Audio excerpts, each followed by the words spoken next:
सो कल auto immune disorders में हमने 2 और डिसऑर्डर्स डील किए थे, जो अगेन आपके 11th के चैप्टर्स लोकोमोशन और मूवमेंट से है। तो ऑटो इम्यून डिसऑर्डर में 2 डिसऑर्डर्स, जिसमें से एक डिसऑर्डर जो है वो है रूमेटॉइड आर्थराइटिस। सेकेंड डिसऑर्डर है, कल पैरानीशियस एनीमिया क्या था, तो rheumatoid arthritis.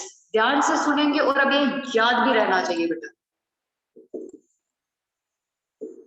Arthritis means inflammation of joints, जिसकी वजह से जॉइंट में पेन होता है और प्रॉपर मूवमेंट नहीं हो पाता। बट ये rheumatoid arthritis is a special और different kind of arthritis which is an autoimmune disorder, जो कि एक ऑटो इम्यून डिसऑर्डर है। और इसके केस पे क्या होता है, रूमेटॉइड फैक्टर यानी कि आईजीएम, आईजीएम इसका दूसरा नाम रूमेटॉइड फैक्टर है। ये क्या करता है, साइनोवियल सेल्स को किल करना शुरू कर देता है, जिसकी वजह से साइनोवियल फ्लूइड प्रॉपर्ली नहीं बन पाता। साइनोवियल सेल्स और जॉइंट्स के आसपास के सेल्स जो हैं उन्हें किल करना शुरू कर देता है। So it destroys synovial cells. और side by side abnormal secretion और ग्रैन्युलर सिक्रीशन होती है, जिसे पैनस कहा जाता है, जिसकी वजह से बहुत ही ज्यादा पेनफुल रहता है जॉइंट्स को मूव करने में। तो इट डिस्ट्रॉयज साइनोवियल सेल्स, जिसकी वजह से क्या होगा, lack of synovial fluid and accumulation of pannus.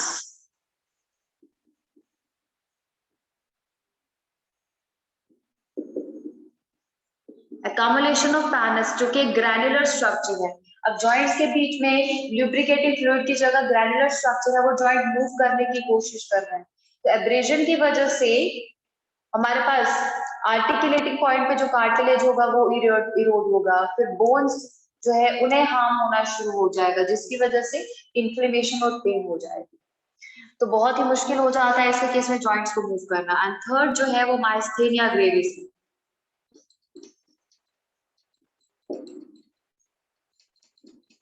Myasthenia gravis अब ये मसल से एसोसिएटेड है। इसमें इम्यून सेल्स जो है वो एसिटाइल कोलिन रिसेप्टर्स को किल कर देते हैं। kills acetylcholine receptors on muscle. Receptors on muscles. Muscle के केस में उन रिसेप्टर्स को किल कर देंगे। अब वो जब किल हो जाएंगे तो बच्चे मसल पैरालाइज हो जाएगा, एक्टिविटी नहीं कर पाएगा। ठीक है, तो इसीलिए माइस्थेनिया ग्रेविस कहा जा रहा है इस कंडीशन।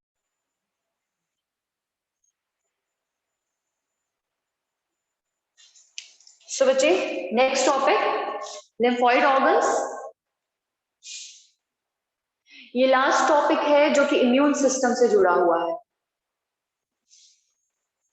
अकॉर्डिंगली हमें बीच में करना था, तो स्किप हुआ है, तो हम इसको लास्ट में कर रहे हैं, इम्यून सिस्टम। तो लिम्फोइड ऑर्गन्स जो है दीज आर इम्यून ऑर्गन्स। ये इम्यून ऑर्गन्स है बेटा, इम्यून ऑर्गन्स है जहां पे इम्यून सेल सिंथेसाइज होते हैं और मैच्योर होते हैं। So these organs are site of synthesis and maturation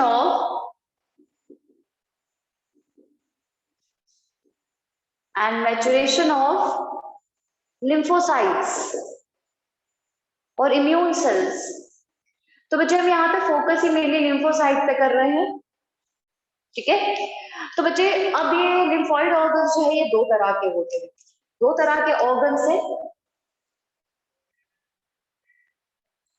बच्चे। सबसे पहले तो प्राइमरी लिम्फोइड ऑर्गन्स,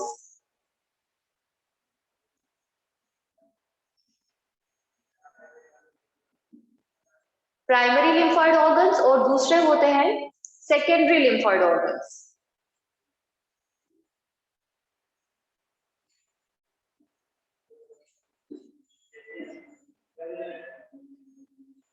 तो प्राइमरी लिम्फोइड ऑर्गन्स वो ऑर्गन्स हैं जहां पे टी और बी लिम्फोसाइट सिंथेसाइज होते हैं। ठीक है, और जहां पे उनकी मैच्योरेशन होगी। तो बच्चे these are site of synthesis and maturation of lymphocytes. मतलब यहाँ पे लिम्फोसाइट्स की फॉर्मेशन और मैचुरेशन होगी। पर बच्चे अब ये सोचने वाली बात है, ये पूरा कॉन्सेप्ट तो प्राइमरी लिम्फोइड ऑर्गन में चला गया, फिर सेकेंडरी लिम्फोइड ऑर्गन के हिस्से में क्या है? तो जो सेकेंडरी लिम्फोइड ऑर्गन्स वो है जहां पे ये इम्यून सेल्स जो मैच्योर हो गए हैं वो हमारे पास एक्टिविटी परफॉर्म करने के लिए फर्दर और मैच्योरेशन शो करेंगे, यानी कि वहां पे वो एक्चुअल एक्सपीरियंस गेन करेंगे इन लिम्फोइड ऑर्गन में। मैच्योर यहाँ पे हो गए, एक्सपीरियंस यहाँ पे गेन कर रहे हैं। तो बच्चे it's a site of formation of immune response. ये वो साइट है जहां पे फॉर्मेशन होता है इम्यून रिस्पॉन्स का।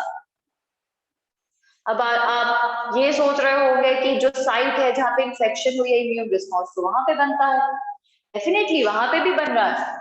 बट अगर हम बात करें, हमने लास्ट क्लास में ये बात की थी, लास्ट क्लास में ये बात की थी बेटा कि जो ब्लड से प्लाज्मा प्लस WBCs आते हैं वो पहले टिश्यू के अराउंड इकट्ठे होते हैं ना, टिश्यू के अराउंड इकट्ठे होते हैं टिश्यू फ्लूइड के फॉर्म में, और उसके बाद वो लिम्फेटिक कैपिलरीज में चले जाते हैं और वही सेम कंपोनेंट लिम्फ कहे जाते हैं। तो यहाँ पे प्लाज्मा और WBCs जो है वो यहाँ पे जा रहे हैं। इनकेस अगर इंफेक्शन हुई है, लेट्स से टिश्यू में कोई बैक्टीरिया या कोई माइक्रोब एंटर कर गया है हियर, तो बच्चे यहाँ पे इम्यून सेल यानी कि मैक्रोफेज इसे एंगल्फ कर लेगा, इसे खा लेगा। बट मैक्रोफेज क्या है? एक एंटीजन प्रेजेंटिंग सेल। बच्चे वो एंगल्फ करने के बाद वहीं पे अपनी एक्टिविटी खत्म नहीं कर देगा, बल्कि इस माइक्रोब के एंटीजन को इस लिम्फेटिक सिस्टम के रास्ते से लिम्फेटिक ऑर्गन तक लेके जाएगा, लिम्फोइड ऑर्गन तक लेके जाएगा, ताकि बता सके लिम्फोसाइट्स को कि हमें इस पर्टिकुलर एंटीजन के लिए इम्यून रिस्पॉन्स बनाना है और बनाना है, क्योंकि एक माइक्रोब है तो मल्टीपल हो सकते हैं, है ना। तो इस चीज का अगर हम ध्यान रखें कि इम्यून रिस्पॉन्स इनिशिएट यहाँ पे हो गया है, लेकिन फर्दर सेल्स के लिए, फर्दर प्रोसेस के लिए जो बाकी एक्टिविटी, बाकी मैच्योरेशन होनी है वो लिम्फोइड, सेकेंडरी लिम्फोइड ऑर्गन में होगी। मतलब लिम्फ नोड में अब जो मैक्रोफेज गया था वो टी लिम्फोसाइट को एक्टिवेट कर रहा है। तो बच्चा अगर मैक्रोफेज की भी बात छोड़ दे, ये माइक्रोब जो है अब टिश्यू फ्लूइड के साथ यानी कि लिम्फ के फॉर्म में, लिम्फ के साथ मिक्स होके लेट्स से लिम्फेटिक सिस्टम में ये खुद ही चला गया। अभी तक इसको इम्यून सेल ने रिकॉग्नाइज नहीं किया, ये खुद ही चला गया और जाते जाते लिम्फ नोड तक पहुंच गया। तो वहां पे बहुत सारे टी सेल्स या बी सेल्स थे, उन्होंने उसको रिकॉग्नाइज कर दिया। मैक्रोफेज की हेल्प से टी सेल ने और बी सेल ने खुद ब खुद रिकॉग्नाइज कर दिया और वहां पे अगेन इम्यून रिस्पॉन्स जनरेट हो गया। तो मतलब हमारे पास साइड पे भी इम्यून रिस्पॉन्स जनरेट होगा, लेकिन मेन रिस्पॉन्स जो फर्दर के लिए होना है वो बच्चे लिम्फोइड ऑर्गन में ही होता है, यानी कि सेकेंडरी लिम्फोइड ऑर्गन। ठीक है, तो बच्चे प्राइमरी लिम्फोइड ऑर्गन में सिंथेसिस और मैच्योरेशन हो रहा है और सेकेंडरी लिम्फोइड ऑर्गन में हमारे पास इम्यून रिस्पॉन्स की फॉर्मेशन हो रही है। तो अगर मैं इसमें बात करूं एग्जांपल की, तो प्राइमरी लिम्फोइड ऑर्गन में हमारे पास आता है बोन मैरो। बोन मैरो जहां पे फॉर्म होते हैं T and B lymphocyte. It's a site of formation of T and B lymphocytes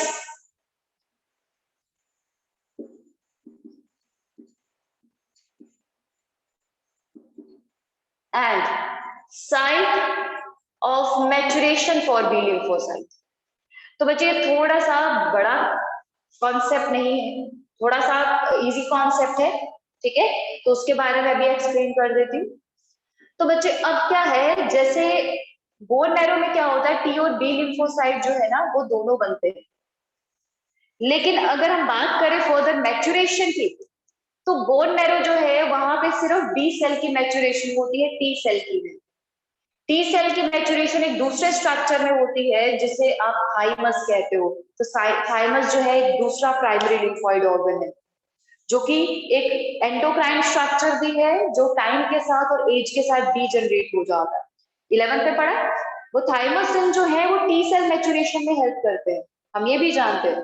तो this thymus is a butterfly shaped organ present at chest region and this thymus releases thymosin, thymosin को release करता है for maturation of T sales, और T cells की maturation जो है उसको करने के बाद हमारा इम्यून रिस्पॉन्स स्ट्रॉन्ग होता है। और बच्चे ये वो ऑर्गन है जो टाइम के साथ डिजनरेट हो जाएगा, जिसकी वजह से इम्यूनिटी वीक होती है विद एज। तो बच्चे it's a site of maturation of T cells, मतलब टी सेल्स बनेंगे बोन मैरो में, बट मैच्योर थाइमस में होंगे।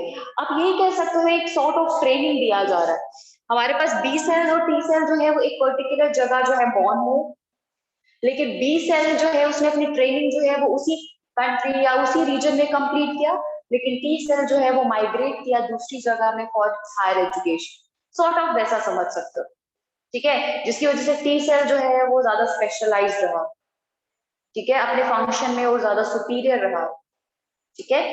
सो बच्चे ये है हमारे पास बोन मैरो एंड थाइमस जो प्राइमरी लिम्फोइड ऑर्गन है, जहां पे लिम्फोसाइट मैच्योर हो गए। एंड डेफिनेटली अपना ट्रेनिंग पूरा करने के बाद वो क्या करेंगे, कोई काम करेंगे, कोई जॉब करेंगे, राइट। उनका जॉब क्या है, इम्यून रिस्पॉन्स जनरेट करना, दोनों का ही काम।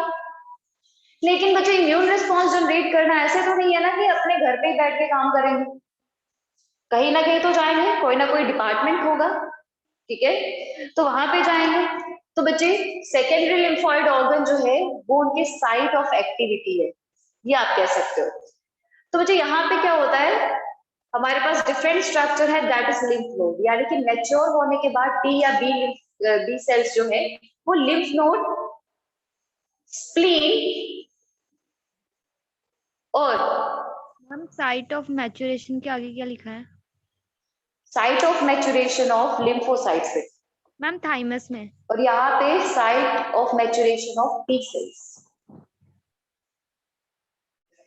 तो बच्चे हमारे पास क्या है, site of formation of immune response, तो लिम्फ नोड में भी बनता है जो हमने अभी डिस्कस किया, स्प्लीन में भी इसी तरीके से एक्टिविटी होती है क्योंकि स्प्लीन से ब्लड सिस्टम पास करता है। तो ग्रेवयार्ड ऑफ आरबीसी होने के साथ साथ स्प्लीन जो है वो एक लिम्फोइड ऑर्गन भी है जहां पे इम्यून रिस्पॉन्स इनिशिएट होता है। और बच्चे तीसरा है mucosa associated lymphoid organs, mucosa associated lymphoid organs यानी कि लिम्फोइड टिश्यू आप कह सकते हो, जिसे माल्ट कहा जाता है। MALT is nearly a part of gut system, तो आप इसको गट एसोसिएटेड लिम्फोइड टिश्यू भी कह सकते हो। तो बच्चे अब आप बोलो गट एसोसिएटेड यानी कि गट में कहाँ है लिम्फोइड टिश्यू, स्पेयर्स पैचेस सुनते हैं, टॉन्सिल्स देखा है, क्योंकि गट सिस्टम आपका मेन पोर्टल ऑफ एंट्री है ऑर्गेनिज्म के लिए। तो ये टॉन्सिल्स जो है आपने खुद देखा था फेरिंग्स में आसपास 4 डिफरेंट तरह के टॉन्सिल्स होते हैं, लिंगुअल टॉन्सिल्स है, फेरिंजियल है, ट्यूबल है ना। तो बच्चे डिफरेंट तरह के टॉन्सिल्स हैं और टॉन्सिल्स जो है वो इम्यून ऑर्गन्स ही है बेटा, इम्यून टिश्यूज है, वहां पे इम्यून सेल्स होते हैं। अगर वो किसी फॉरेन एंटीजन को रिकॉग्नाइज कर लेते हैं तो इमीडिएट इम्यून रिस्पॉन्स जनरेट करेंगे बेटा। और इतना ही नहीं, स्टमक में जाने के बाद इनेट इम्यूनिटी को उसे फेस करना पड़ता है माइक्रोब को। उसके बाद स्मॉल इंटेस्टाइन में पेयर्स पैचेस है, तो पेयर्स पैचेस और टॉन्सिल्स जो है वो बच्चे म्यूकोसा एसोसिएटेड और गट एसोसिएटेड लिम्फोइड टिश्यू बनाते हैं, ठीक है। सो pairs patches and tonsils.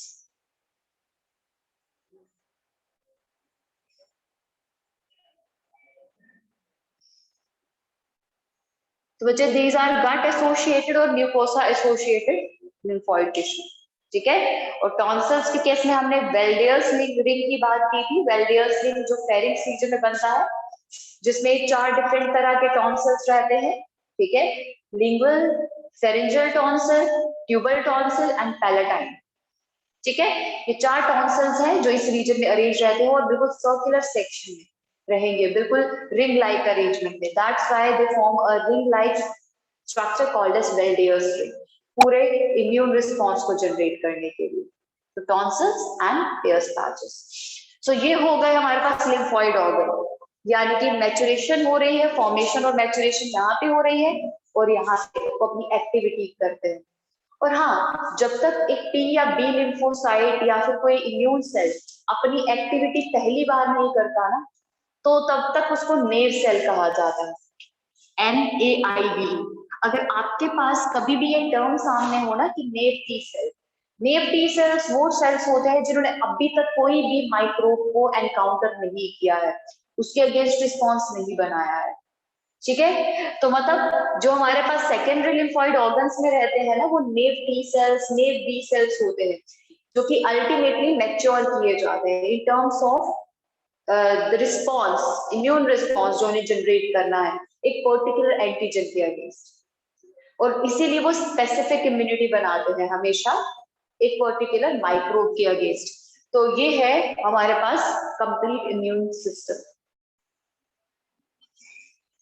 So next topic cancer. So बच्चे कैंसर जो है हमारे पास वो कंडीशन है जिसमें बॉडी में सेल्स में अनकंट्रोल्ड, एबनॉर्मल और एक्सेसिव डिवीजन होना शुरू हो जाती है, ठीक है। तो बच्चे cancer is a condition when body cell जो कि नॉर्मल सेल होते हैं starts dividing excessively, ठीक है, and in an uncontrolled manner,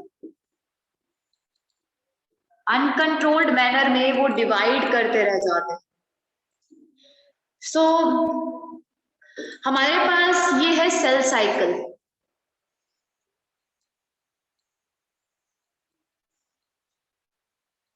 cell cycle है जिसमें हमारे पास G1 phase, S phase, G2 phase और M फेज, ये 4 फेज है, जिसमें से हमारे पास ये 3 फेजेस जो हैं G1, S और G2 फेज, ये 3 फेजेस जो है ये इंटरफेज का हिस्सा है।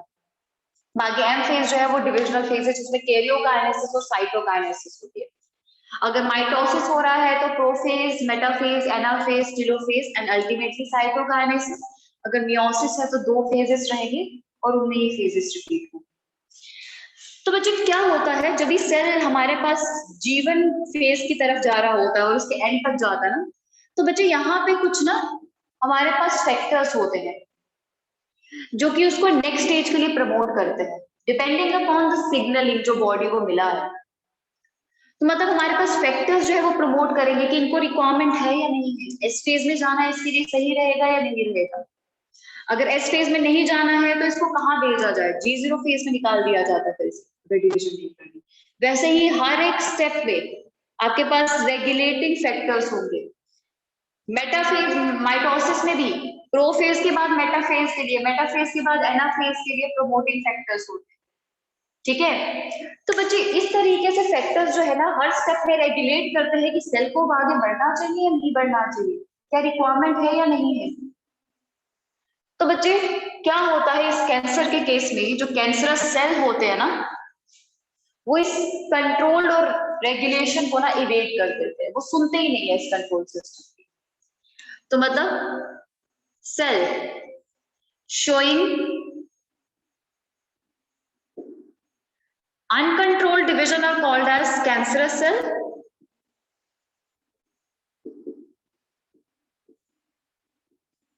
कैंसरस सेल, उन्हें कैंसरस सेल कहा जाता है and this cells actually had tendency to evade regulation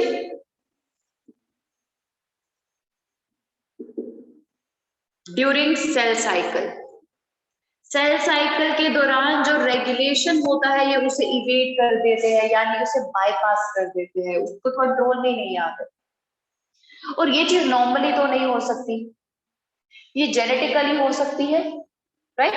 तो जेनेटिकली सेल जो है वो कंट्रोल के बाहर चला गया। अब क्या होता है, किस तरीके से चीजें होती हैं बच्चे, हमारी बॉडी में ऐसे सेल्स हमेशा होते हैं जो कि सेल साइकिल को या तो रेगुलेट करते हैं, और दूसरे ऐसे सेल्स भी होते हैं जो कि अगर एक्टिवेट हो जाए तो अनकंट्रोल डिवीजन करवाते हैं। ठीक है। सो बच्चे we have two types of genes which are involve in cancer during cancer. Two types of genes are involve.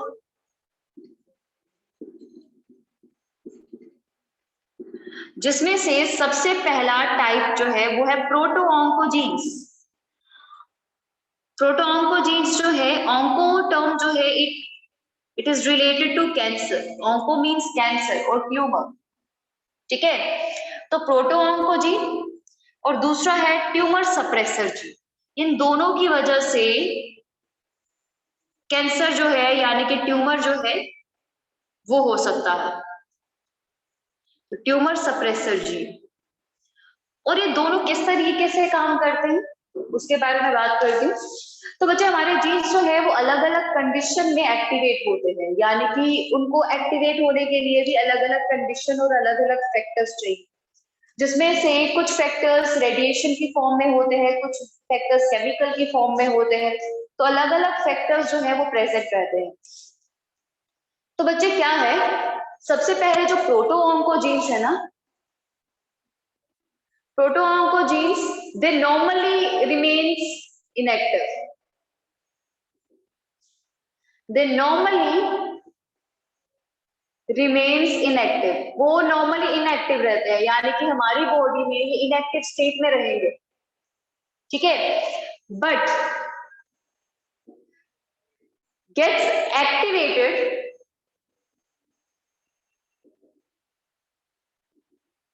in presence of some physical,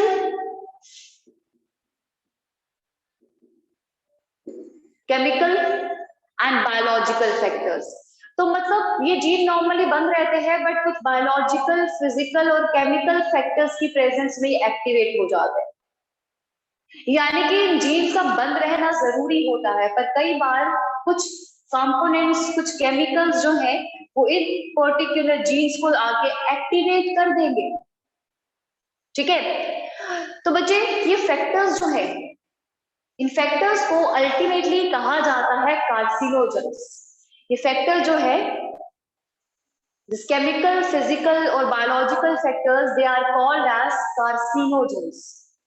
इन्हें कार्सिनोजेंस कहा जाता है क्योंकि इन्होंने क्या किया, प्रोटोऑन्कोजीन को एक्टिवेट कर दिया, यानी कि वो जीन जो कैंसर कॉज करने वाला है उसे एक्टिवेट कर दिया, ठीक है। अब एक्टिवेट करने के बाद क्या होगा, ये प्रोटोऑन्कोजीन इन सेल्स में एबिलिटी दे देगा कि वो सेल साइकिल को इवेट कर दे, सेल साइकिल से बाहर निकल जाए, मतलब उन फैक्टर्स के कंट्रोल से बाहर निकल जाए जिसकी वजह से कैंसर हो जाता है। तो मतलब प्रोटोऑन्कोजीन जो है उनका एक्टिवेट होना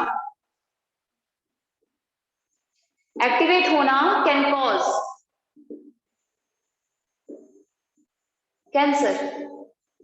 कैंसर कॉज कर देता है।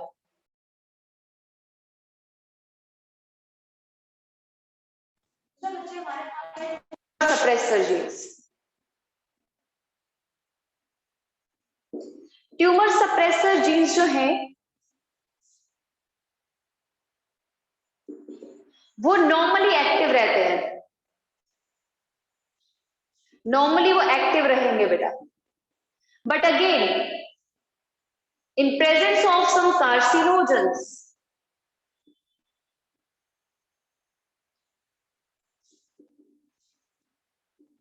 दे गेट्स इनएक्टिव। वो इनएक्टिव हो जाते हैं एंड कॉजेस कैंसर, और कैंसर कॉज हो जाता है बेटा, ठीक है। तो बच्चे हमारे पास दो सिचुएशंस रही, यानी कि नॉर्मल सेल जो है वो चेंज हो जाएगा कैंसरस सेल में, किन जीन्स की वजह से, ट्यूमर सप्रेसर जीन्स की वजह से। और ट्यूमर सप्रेसर जीन्स जो कि नॉर्मली एक्टिव रह के क्या करते हैं, कंट्रोल करते हैं सेल साइकिल को, यानी कि ट्यूमर को सप्रेस कर रहे हैं। यही वो जीन्स हैं जो कि चेक करते हैं कि सेल साइकिल से हमारे पास सेल जो है वो जरूरत पड़ने पर ही निकले, अदरवाइज वो कंट्रोल में रहे और डिवीजन ना करे। तो ट्यूमर सप्रेसर जीन यानी कि एक्टिव रह के वो ट्यूमर को सप्रेस कर रहे हैं by completing the regulation by cell cycle. तो बच्चे ट्यूमर सप्रेसर जीन जब बंद हो जाते हैं तो बच्चे तो नॉर्मल सेल चेंज हो जाता है कैंसरस सेल में। लेकिन जब प्रोटो ऑन्कोजीन्स वो एक्टिवेट हो जाते हैं तो हमारे पास नॉर्मल सेल जो है वो कैंसरस सेल में चेंज हो जाता है। और ये सब होता है कुछ फैक्टर्स की प्रेजेंस में, और उन फैक्टर्स जो है वो फिजिकल, केमिकल और बायोलॉजिकल तीनों हो सकते हैं। और मोस्टली फैक्टर्स जो है हमारे पास वो या तो रेडिएशंस हैं, जैसे कि यूवी रेडिएशंस जो है, एक्सरेज है। केमिकल्स में अगर बता दें, इथिडियम ब्रोमाइड सूट है हमारे पास जो कि कैंसर कॉज कर सकता है। बायोलॉजिकल में वायरस जिसमें से सबसे पहले तो हमने इसी क्लास में एक डिसऑर्डर डील किया रिप्रोडक्टिव हेल्थ में, दैट इज जेनिटल वॉट्स जो है वो कॉज करता है ह्यूमन पैपिलोमा वायरस, जो कि एक बायोलॉजिकल कंपोनेंट है। और बायोलॉजिकल कंपोनेंट में अगर ट्रीटमेंट नहीं हुआ तो अल्टीमेटली कैंसर कॉज हो सकता है। तो बच्चे इस तरीके के फैक्टर्स जो है हमारे पास कैंसर कॉज करते हैं by controlling the genetic system of a cell. और सेल जो है वो एबनॉर्मली जो है वो डिवाइड करना शुरू कर देता है। तो जब सेल डिवाइड कर रहा है तो बॉडी को इससे नुकसान क्या है? नुकसान ये है कि सेल क्या करेगा, अगर एक पर्टिकुलर एरिया है इस सेल में, उसे सरवाइव करने के लिए, हेल्दी सेल को सरवाइव करने के लिए न्यूट्रिएंट्स चाहिए, राइट। अब ये न्यूट्रिएंट्स जो है उसे ब्लड वेसल से मिल रहे हैं। तो ये सिंपल सा कॉन्सेप्ट है समझने के लिए कि कैंसर सेल किस तरीके से काम करते हैं। अब लेट्स से यहाँ पे कैंसर डेवलप हो रहा है, बहुत सारे सेल्स हैं जो डेवलप हो रहे हैं, और ऑब्वियसली डेवलप होने के दौरान ऐसा तो होगा नहीं कि बस सेल साइकिल को देख किया और डेवलप होते, न्यूट्रिएंट भी तो एक्वायर करेंगे ना, ये तो न्यूट्रिएंट भी चाहिए। और न्यूट्रिएंट को एक्वायर करने के लिए ये बच्चे ब्लड वेसल्स की प्रोलिफरेट कर देते हैं, यानी कि कुछ ब्लड वेसल्स जो इसको यहाँ पे सप्लाई कर रहे थे और कुछ ब्लड वेसल्स यहाँ पे सप्लाई कर रहे थे कैंसर सेल को। तो कैंसर सेल क्या करेगी कि यहाँ पे आने वाली ब्लड वेसल्स को और प्रोलिफरेट करने में हेल्प करेगी, और यहाँ पे नंबर ऑफ ब्रांचेस और नंबर ऑफ वेसल्स जो है वो इंक्रीज हो जाएंगे। तो ये हर तरफ स्प्रेड होने की कोशिश करेगा, यानी कि मल्टीपल सोर्स की तरफ जाने की कोशिश करता है, ताकि सेल्स जो है वो मल्टीपल सोर्स से ब्लड वेसल को एक्वायर करके न्यूट्रिशन एक्वायर कर ले। अब न्यूट्रिशन सारा इधर जाएगा, मैक्सिमम सप्लाई एक ऐसे सेल के पास जा रही है जिसकी जरूरत भी नहीं। तो नॉर्मल सेल्स को ऑक्सीजन या फिर न्यूट्रिएंट्स मिलेंगे? बिल्कुल नहीं ना। तो जिसकी वजह से नॉर्मल और हेल्दी सेल्स का डेथ होना शुरू हो जाता है, और कैंसर जो है वो बॉडी को धीरे धीरे स्लो पॉइजन की तरह खत्म कर देता है। ठीक है, तो मतलब कैंसर सेल जो है वो अल्टीमेटली काम करते हैं बाय डिराइविंग योर ऑक्सीजन और न्यूट्रिएंट्स, और वो नॉर्मल सेल तक नहीं पहुंचने देते। उनके पास टेंडेंसी होती है स्प्रेड होने की, ब्लड वेसल्स को एक्वायर करने की, उससे न्यूट्रिएंट्स एक्वायर करने की। तो ये कॉन्सेप्ट फॉलो करते हैं बेटा कैंसरस सेल। ठीक है, लेकिन बच्चे ये कैंसरस सेल जो है जिन्हें आप ट्यूमर भी कहते हो, वो दो तरह के देखने को मिलते हैं। कई बार वो एक जगह पे रेस्ट्रिक्टेड रहते हैं और बॉडी को हार्म नहीं करते, वो एक लंग या मास क्रिएट कर देंगे, एक एब्नॉर्मल टिश्यू क्रिएट कर देंगे, उससे ज्यादा नहीं। बट जो हमारे पास सबसे मेन कैंसर है, जो मेन टिश्यू है और मेन एब्नॉर्मली डिवाइडिंग टिश्यू है, जो डिजीज माना जाता है, तो बच्चे वो क्या करता है, वो सब जगह स्प्रेड करेगा, वो सब जगह एक्सपैंड कर जाता है, और एक्सपैंड करने के बाद बॉडी की जो न्यूट्रिएंट्स है वो सारे एक्वायर कर लेगा। ठीक है, अब उन टाइप्स के बारे में बात करते हैं कि कौन कौन से तरह के ट्यूमर है जो कि बॉडी में एग्जिस्ट करते हैं। सो बच्चे मैं दो टाइप्स कर रही हूँ। कैंसर या ट्यूमर के बच्चे दो टाइप्स होते हैं, जिसमें से एक लीस्ट हार्मफुल केस है, that is of benign tumour.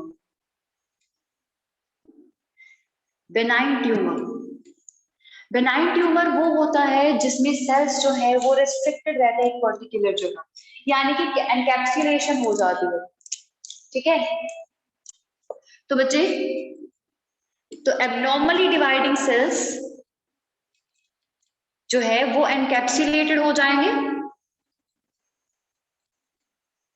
Gets encapsulated and restricted to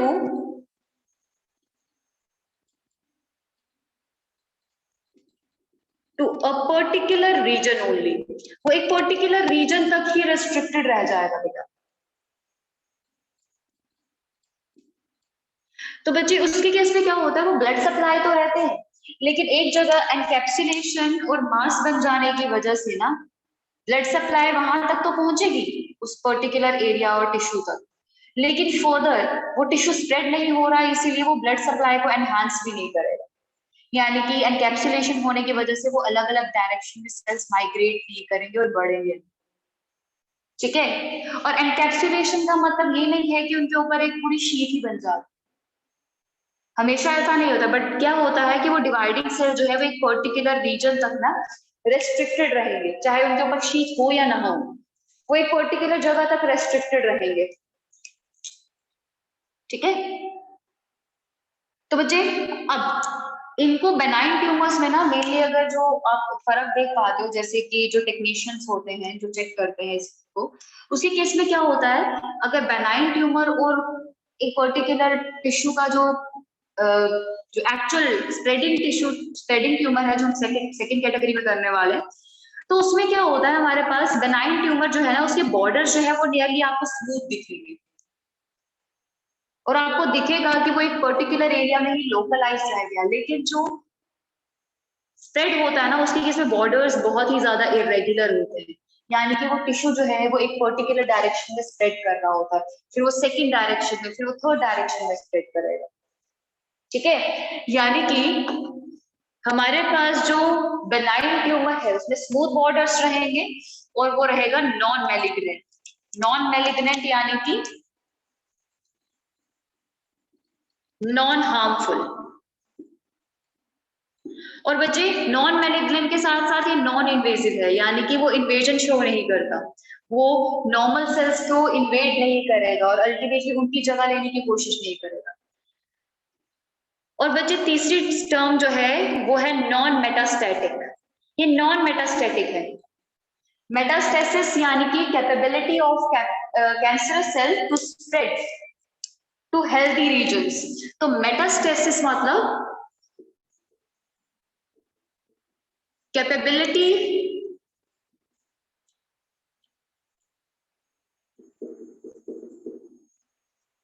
to spread to healthy regions.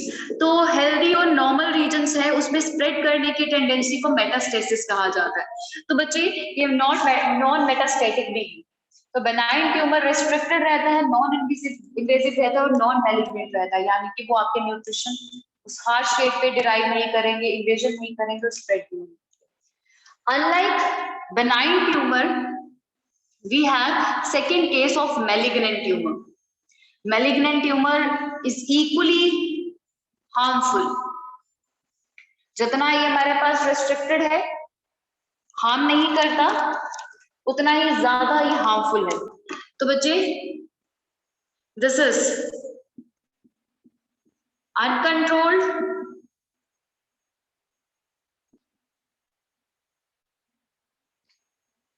और abnormally dividing cells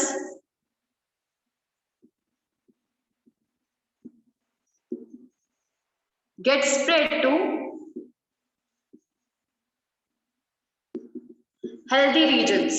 वो healthy regions में spread कर जाता है और बच्चे वहां पे वो डिमांड करता है एक्स्ट्रा न्यूट्रिशनल सप्लाई की, जिसकी वजह से ये मैलिग्नेंट हो जाता है ताकि बॉडी के सेल से न्यूट्रिशन डिराइव कर सके और खुद की प्रोलिफरेशन कर सके। ठीक है, और बच्चे दीज आर हाईली इन्वेजिव, यानी कि जहां जहां हेल्दी सेल्स की डेथ होगी वहां पे ये प्रोलिफरेट करते जाएंगे, स्पेस बनाते हुए एबनॉर्मल मास क्रिएट कर देंगे। ठीक है, और उसके बाद दे आर हाईली मेटास्टेटिक, ये मेटास्टेसिस शो करते हैं। ठीक है, यानी कि स्प्रेड करेंगे। तो मेलिग्नेंट ट्यूमर जो है वो सबसे हार्मफुल ट्यूमर्स माने जाते हैं, सबसे हार्मफुल ट्यूमर होते हैं। तो बेनाइन ट्यूमर रेस्ट्रिक्टेड रहते हैं। बहुत रेयर केस ऐसा होता है कि बेनाइन ट्यूमर मेलिग्नेंट में चेंज हो जाए, बहुत रेयरली ऐसा होता है। अदरवाइज हमारे पास बेनाइन ट्यूमर जो है वो हार्मफुल होते हैं बेटा, ठीक है। हाँ, कुछ पेन हो सकती है जहाँ पे ट्यूमर हो, बेनाइन ट्यूमर हो, कुछ और एबनॉर्मल फंक्शनिंग हो सकती है जिसकी वजह से अगर रिमूव करवाना हो तो ये करवाया जा सकता है। बट मेलिग्नेंट ट्यूमर जो है उसका करेक्शन जो है वो रिक्वायर्ड है किसी भी हालत में, ठीक है।